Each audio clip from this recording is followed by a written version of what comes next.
وایي چې د نکاح سره کوم تړل کېږي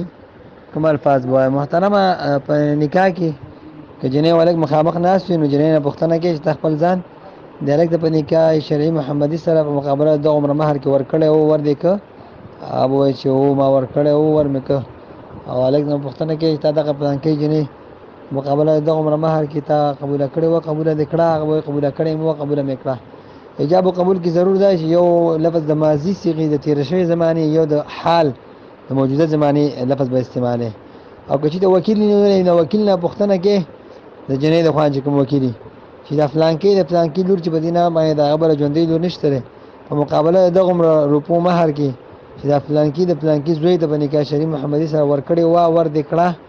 او د نه پوښتنه کوي چې دا قبوله کړې وه قبوله دې کړه دغه طریقه ده